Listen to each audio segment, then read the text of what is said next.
Wax king एक best selling author थे। इनके द्वारा लिखी गई किताब गुड वाइब्स गुड लाइफ एक सेल्फ हेल्प किताब है, जिसमें लेखक ने self love, law of attraction, subconscious mind, humility, असफलता, ध्यान, विचारों को सशक्त बनाने और असाधारण जीवन जीने वाले समाज सेवक और सकारात्मक माइंडसेट वाले इंसान थे। लेखक वेक्स किंग एक माइंड कोच है जो इंस्टाग्राम पर फेमस हुए और अब एक लेखक और स्पीकर के रूप में उनको जाना जाता है। और अब ये लोगों को इंस्पायर करते हैं, उनको जोश और जुनून से भरते हैं ताकि हर कोई इंसान अपनी लाइफ में उपलब्धियां हासिल कर सके। और यदि आप एक अच्छे जीवन की तलाश कर रहे हैं तो आपकी खोज यहां समाप्त होती है।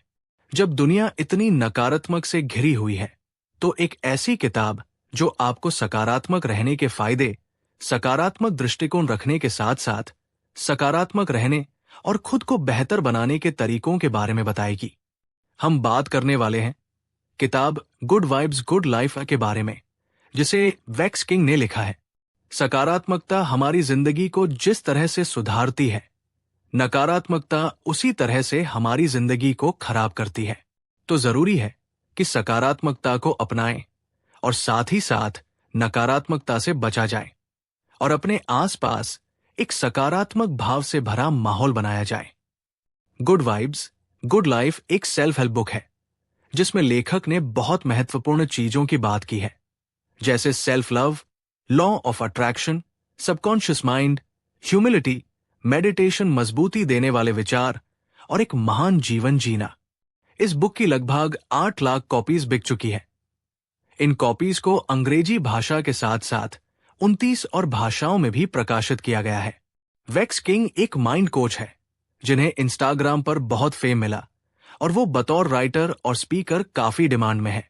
उनके काम की वजह से वो जीवन में ऐसे लोगों के संपर्क में आए जो उनसे जीवन एडवाइस लेते थे और धीरे धीरे वो एक लाइफ कोचिंग और माइंड कोचिंग के बिजनेस में आ गए।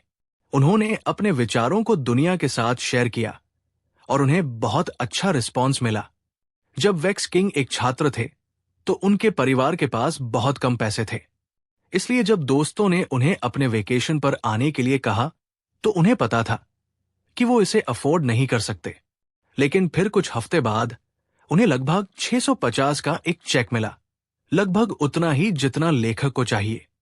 इसके पीछे क्या हो सकता है? लेखक का मानना था कि यह सब लॉ ऑफ अट्रैक्शन के कारण हुआ था। सोच, अगर आप मानते हैं कि कुछ अच्छा होगा तो इसकी संभावना बनती है कि ऐसा ही हो। यहां मुख्य संदेश है कि लॉ ऑफ अट्रैक्शन के अनुसार आपके विचार आपकी वास्तविकता को तय करते हैं। इसका उल्टा भी सच है। अगर आप नकारात्मक विचार पर अपना ध्यान ले जाते हैं और सबसे बुरे की उम्मीद करते हैं तो आप इस संभावना को भी बढ़ाते हैं कि यह भी सच हो जाएगा। लेखक के केस में उन्हें यह सोचने हुए पूरा वीक बिताया कि वो छुट्टी का खर्चा उठाएंगे और यूनिवर्स ने इस तरह उनको जवाब दिया। लेकिन चाहे उन्हें लॉ ऑफ अट्रैक्शन का इस्तेमाल करके थोड़ी बहुत कामयाबी मिली हो, लेकिन लेखक ने देखा कि उन्हें हर बार इससे मदद नहीं मिलती थी। ऐसा क्यों? उन्होंने महसूस किया कि चाहे वो सोच रहे थे लेकिन उनके विचार नेगेटिविटी के साथ आ रहे थे और इस कॉम्बिनेशन ने उन्हें और कंफ्यूज कर दिया। इस मुद्दे से निपटने के लिए वो खुद के एक नए लॉ के साथ आए जिसे उन्होंने लॉ ऑफ वाइब्रेशन कहा। इसके अनुसार जब आप रोमांचित होकर एनर्जी रिसीव कर रहे होते हैं तो आपकी रियलिटी भी पॉजिटिविटी के साथ चार्ज हो जाती है और आप चीजों को अट्रैक्ट करते हैं। ये चीज मुश्किल लग सकती है, लेकिन ये रियल साइंस पर आधारित है। इस बात के बारे में समझे कि यूनिवर्स में सब कुछ, जिसमें हमारा दिमाग भी शामिल है, वो एटम से बना है जो कि वाइब्रेट करते हैं। ये इस तरह है कि हमारे थॉट्स और फीलिंग्स समेत बाकी सब कुछ भी वाइब्रेट होना चाहिए। वेक्स किंग का मानना है कि रोमांचित होने और प्यार से भरी भावनाओं में एक हाई फ्रीक्वेंसी होती है, जबकि गुस्सा और उदासी भरी फीलिंग्स कम फ्रीक्वेंसी पैदा करती है। इन वाइब्रेशंस के जरिए आप अपने आसपास की दुनिया को प्रभावित कर सकते हैं।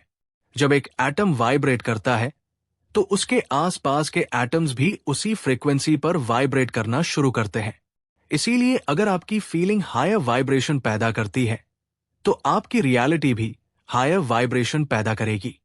आपका आउटर वर्ल्ड ज्यादा बेहतर और सुखद होता जाएगा। आप अपनी वाइब्रेशन की फ्रीक्वेंसी को अपने कंट्रोल में ले सकते हैं। यह मुमकिन नहीं लगता, लेकिन जब बात भावनाओं की आती है तो आप ग्रीन एल्गी से प्रेरणा ले सकते हैं। ग्रीन एल्गी एक ऐसा प्राकृतिक पौधा है जो दूसरे पौधे से ऊर्जा लेता है। एल्गी की तरह आप अपनी एनर्जी लोगों और अपने एनवायरनमेंट से खींचते हैं। हकीकत में जब हमारे आसपास चीजें बुरी तरह से चल रही होती है तो आप सकारात्मक ऊर्जा को कैसे महसूस कर सकते हैं। इसलिए हायर वाइब्रेशन के लिए आपकी पहली प्राथमिकता लोगों के साथ ज्यादा समय बिताने की होनी चाहिए। यहां मेन मैसेज है कि आप अपनी वाइब्रेशन की फ्रीक्वेंसी को कंट्रोल कर सकते हैं। अच्छे वाइब्रेशंस संक्रामक होते हैं।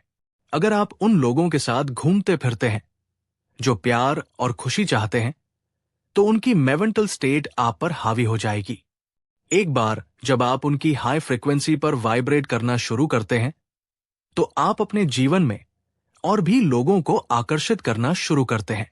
अपनी इमोशनल फ्रीक्वेंसी को बढ़ाने का दूसरा तरीका यह है कि आप ज्यादा बॉडी लैंग्वेज अपनाएं।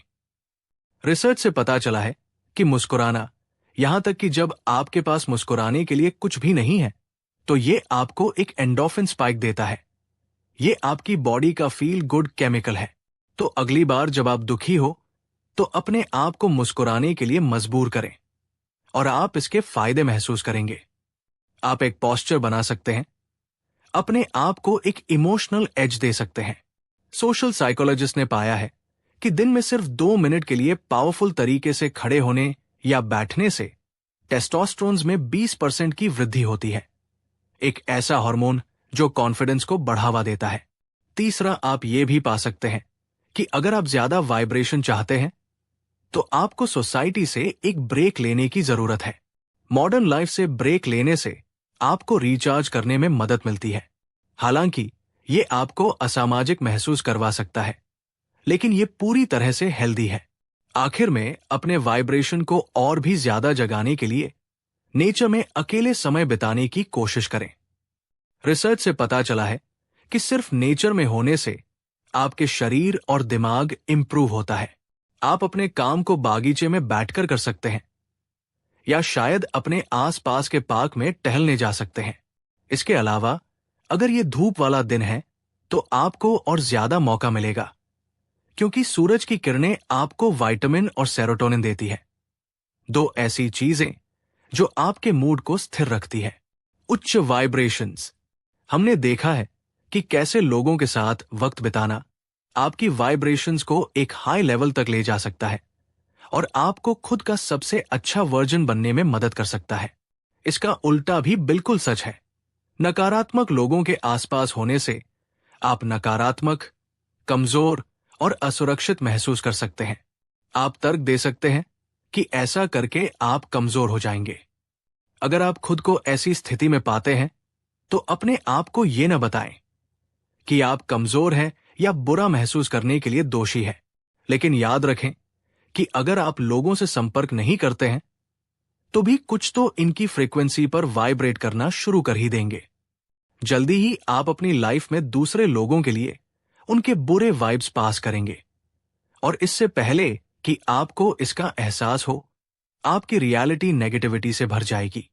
आप खुद के पर्सनल डेवलपमेंट के बारे में सोचें कि आप में एक बहुत बड़ा पेड़ बनने की क्षमता थी। अगर आप एक नेगेटिव चीज में बदलते हैं तो आप उस मजबूत पेड़ में विकसित नहीं हो पाएंगे जिसकी क्षमता आप में है। लेकिन जब आपको दूसरे नेगेटिव लोगों को एक्सेप्ट नहीं करना चाहिए तो आपके लिए खुद के टॉक्सिक बिहेवियर को रिजेक्ट करना भी जरूरी है। जब हम लाइन से बाहर हो जाते हैं तो अक्सर हम हमारे काम को इस तरह जस्टिफाई करते हैं कि हम बुरे मूड में या परेशान थे।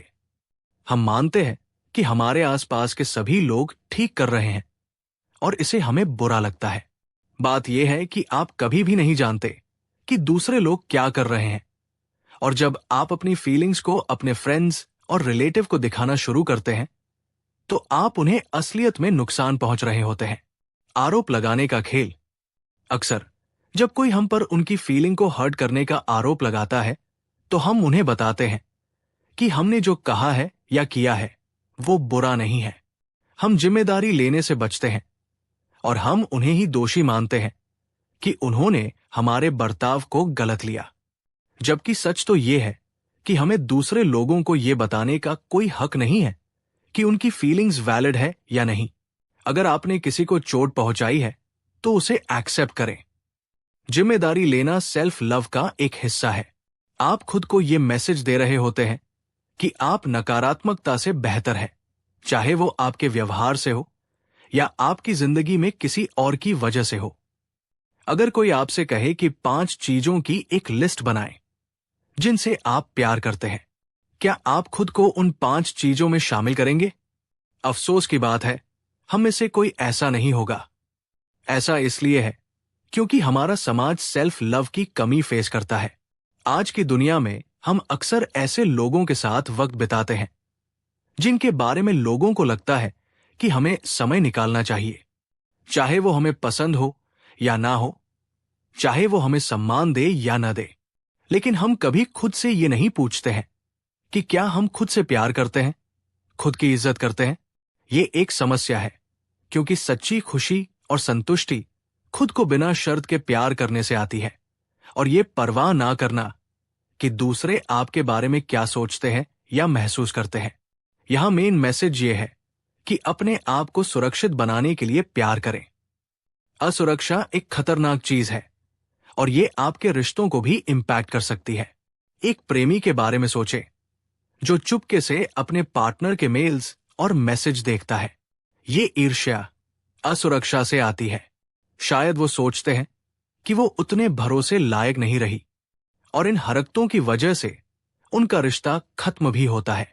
जब तक आप खुद से प्यार नहीं करते हैं तो दूसरे लोग आपके नकारात्मक विचारों का फायदा उठाएंगे और आपका प्यार करना भी मुश्किल हो जाएगा।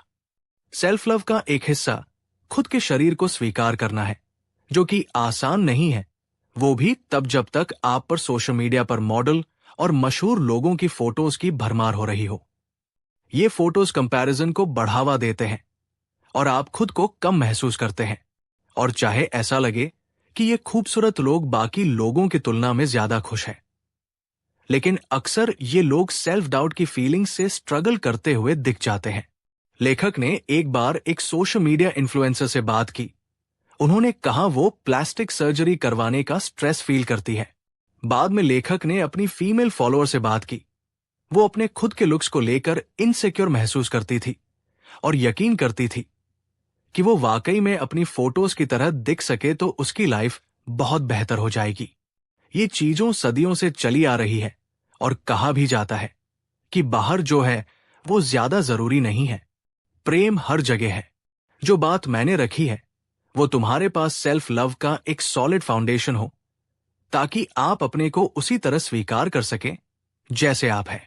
जीवन में या तो आप खुशी के बीज बो सकते हैं या नाखुशी की उम्र चुन सकते हैं। अपने आप से प्यार करना सीखना कि सब ठीक है और अच्छा है, लेकिन एक ऐसे मुकाम पर पहुंचने के लिए जहां आप अपनी जिंदगी बदल सकते हैं। आपको यह समझने की जरूरत है कि आपके पास वास्तव में 2 दिमाग है, एक नहीं। आपका पहला माइंड कॉन्शियस है। ये सभी विचार, भावना और जानकारी को रखता है जिनसे आप जागरूक हैं। हमारा दूसरा माइंड सबकॉन्शियस माइंड है। ये सभी मान्यता को रखता है जो सरफेस के नीचे मौजूद है।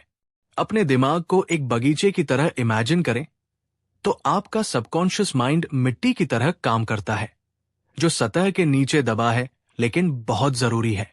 अगर ये मिट्टी सही नहीं है तो पैदा होने वाला प्लांट भी बेहतर नहीं होगा। मेन मैसेज यहां यह है कि जीवन में आप या तो खुशी के बीज बो सकते हैं या नाखुशी की जिंदगी चुन सकते हैं। आइए एक पल के लिए इमेजिन करते हैं कि आपके विश्वास आपके सबकॉन्शियस माइंड में जड़ें जमा लेता है। आपके पास या तो अच्छे वैल्यूज हैं या फिर बुरी, जो बदले में आपके लिए या तो एक खुशहाल बागीचे को बनाएंगे या फिर एक जहरीले बागीचे को। अपनी रियलिटी को बदलने के लिए आपको खराब बीज को बाहर निकालने की जरूरत है। अपने विश्वास के बारे में सोचें और खुद से पूछें, कि वो कहां से आए हैं। जब लेखक ने अपने खुद के विश्वास तंत्र को जांचा है तो उन्होंने पाया कि लोग एक सर्टेन तरह से जीवन जीने के लिए प्रोग्राम्ड है। कुछ ही लोग नसीब वाले हैं जो सफल जीवन जी पाएंगे, बाकी ज्यादातर लोग खराब किस्मत वाले हैं और उनके जीवन में प्रॉब्लम आने वाली है। लेखक का कहना है कि जीवन में आपका रास्ता बदला नहीं जा सकता, लेकिन जब लेखक ने अपने विश्वासों में गंदगी को ढूंढा तो उन्होंने महसूस किया कि वो एक बच्चे के रूप में ये चीजें अपने अंदर फीड करते हैं। नकारात्मक विश्वासों ने लेखक को ये सोचने के लिए प्रेरित किया कि उसके बचपन के खराब होने के कारण उनकी जिंदगी हमेशा के लिए मुश्किल होगी, चाहे कुछ भी किया हो। लेकिन ये उनका सिर्फ एक पूर्वाग्रह था। अपनी खुद के विश्वास को देखते हुए खुद से पूछते हैं कि क्या हम सकारात्मक हैं या नकारात्मक? क्या वो अपने जीवन में सुधार करेंगे या आपको पीछे ही रखेंगे? नकारात्मक मान्यताओं को निकालने के लिए उन लोगों की तरफ देखें जिनकी शुरुआत मुश्किल रही, लेकिन उन्हें कुछ कर दिखाया। सकारात्मक विचार और विश्वास महत्वपूर्ण है, लेकिन आपकी रियलिटी तब तक नहीं बदलेगी जब तक आप उन पर काम न करें। बहुत से लोग हैं जो बहुत ज्यादा कामयाब होना चाहते हैं, लेकिन कुछ कर पाना उनके लिए मुश्किल काम है। सकारात्मक कार्रवाई का मतलब है कड़ी मेहनत और समर्पण। इसका मतलब है कि उन दिनों में भी मेहनत करना जब आप बैठकर आराम करना चाहते हैं। कई लोग अपने गोल तक पहुंचने के लिए उन पर काम करने में फेल हो जाते हैं और फिर वो सोचते हैं कि उनकी सकारात्मकता उनको इनाम क्यों नहीं दे रही है। वो खुद को बताते हैं कि उनके सपनों को हासिल करने के लिए बहुत सारी मुश्किलें हैं। उनके पास या तो वक्त नहीं है, या पैसा नहीं है, या एक्सपीरियंस नहीं है। जब ये चीजें उन्हें मिल जाएंगी तब वो उस पर काम करना शुरू करेंगे। बात यह है कि आपको बस इतना करना है कि अपने लक्ष्य को प्राथमिकता पर रखिए और उस तक पहुंचने के लिए अपने आराम को छोड़ने के लिए तैयार रहें। अगर आपको लगता है कि आप बस तैयार होने तक इंतजार करेंगे तो ये इंतजार बहुत लंबा भी जा सकता है। याद रखें, समय कभी भी परफेक्ट नहीं होता। आमतौर पर परफेक्ट समय कभी नहीं आता, और अगर आप इसके लिए इंतजार करते रहेंगे तो हो सकता है कि आप अपना कीमती समय गंवा दें और बाद में पछतावे के अलावा ज्यादा कुछ न बचे। British business tycoon Richard Branson की कहानी पर गौर करें, जिन्होंने 16 साल की उम्र में एंटरप्रेन्योरशिप की दुनिया में कदम रखा और इसकी शुरुआत उन्होंने मैगजीन से की। उन्हें कई लोगों ने बताया कि मैगजीन का बिजनेस करने के लिए उनके पास पर्याप्त एक्सपर्टीज नहीं है, लेकिन ब्रांसन ने इस बिजनेस पर गिव अप नहीं किया और तब से लेकर अब तक अलग अलग 400 तरह के बिजनेस किए हैं। अंतर, जो सफल होते हैं और जो सफल नहीं होते हैं, उनके बीच अक्सर एक ही चीज का अंतर होता है। वो ये कि सफल लोग अपने गोल की ओर काम करते रहते हैं, चाहे उन्हें ऐसा करने में तकलीफ आ रही हो। इसे ग्रिट कहते हैं। चाहे आप प्रेरित महसूस कर रहे हो या नहीं, आप अपनी स्लीव को रोल करते हैं और आगे बढ़ते रहते हैं। जैसे जैसे वक्त बीतता है, आपका यह लगातार किया गया प्रयास आपको सकारात्मक परिणाम देते हैं। शायद आप अपने लक्ष्य की ओर कदम उठाना चाहते हैं, लेकिन आप हमेशा ऐसा करने के लिए प्रेरणा नहीं ढूंढ सकते। इसे दूर करने का एक शानदार तरीका यह है कि आप अपने बड़े गोल को कई छोटे काम में तोड़ दें। मोटिवेशन में शामिल मेन केमिकल डोपामाइन है। हर बार जब आप कुछ हासिल करते हैं तो आपको एक डोपामाइन हिट मिलता है जो आपको चलते रहने के लिए इंस्पायर करता है। अपनी बड़ी महत्वाकांक्षा को छोटे छोटे टुकड़ों में तोड़ लें। जब जब आप उन छोटे गोल तक पहुंचेंगे तब आपको डोपामाइन हिट मिलेगा और आप लगातार काम करते रहने के लिए प्रेरित रहेंगे। आप ये कंट्रोल नहीं कर सकते हैं कि क्या होता है, लेकिन आप अपने रिएक्शन को कंट्रोल कर सकते हैं। रिचर्ड ब्रांसन की तरह आप अपने काम को कंट्रोल करने और अपने गोल की तरफ सकारात्मक कदम उठा सकते हैं, लेकिन आप कभी भी अपने पास की दुनिया को पूरी तरह से कंट्रोल नहीं कर सकते।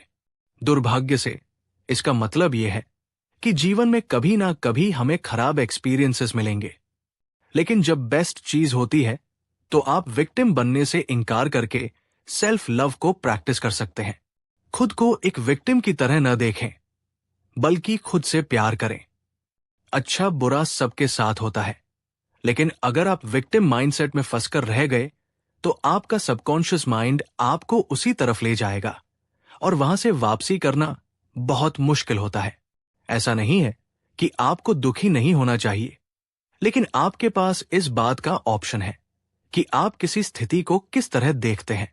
और जैसा कि हमने देखा है, आप जो भी चुनते हैं करते हैं, वो आपकी वाइब्रेशंस को इफेक्ट करता है और एज अ रिजल्ट ये आपकी रियलिटी को भी इंपैक्ट करेगा। अगर आप खुद को एक विक्टिम के रूप में देखना चुनते हैं तो आप हमेशा लो वाइब्रेट करेंगे। दूसरे शब्दों में, जिंदगी आपको एक विक्टिम की ही तरह रखेगी। दूसरी तरफ, अगर आप अपने खराब अनुभव को अपने व्यक्तिगत विकास के अवसर के रूप में देखते हैं तो आप हाई फ्रीक्वेंसी पर वाइब्रेट करेंगे और ज्यादा फ्रीक्वेंसी की एनर्जी को अपनी तरफ आकर्षित करेंगे। आप भविष्य में होने वाली बेहतर चीजों के लिए एक्साइटेड रहेंगे। बुरी चीजें अक्सर दुख देती है, लेकिन वो अक्सर आपको मजबूत ही बनाती है। याद रखें, जो भी चीज आपकी जान नहीं लेती वो आपको मजबूत ही बनाती है। खुद से कहें कि अगर कुछ बुरा हो भी रहा है तो मैं इसमें देखना चाहूंगा कि इसमें मेरे लिए क्या सीख है। अगर कुछ समस्याएं आई है तो उनसे ये नहीं कहें कि वो आपके जीवन में क्यों आई है, बल्कि उनका स्वागत करें और देखें कि उनसे आप क्या सीख सकते हैं। उन बातों को अपनी डायरी में नोट करें और समय मिलने पर उन्हें पढ़ें। आप अगर एक गलती को दोबारा नहीं करेंगे तो इससे ही आपकी एफिशिएंसी कहीं ज्यादा बढ़ जाएगी। और चाहे चीजें अच्छी हो या बुरी, वो आपको बेहतर ही बनाती है। बस शर्त यह है कि आप उन्हें नकारात्मक ना लेकर सकारात्मक रूप से लें और हर जगह उनसे कुछ सीखने की कोशिश करें। दोस्तों, अगर ये बुक समरी आपको पसंद आई हो तो अपना प्यार जरूर दिखाना और लाइक सब्सक्राइब हमें जरूर करना, ताकि हमारे आने वाले वीडियो आपको मिलते रहे। जय हिंद।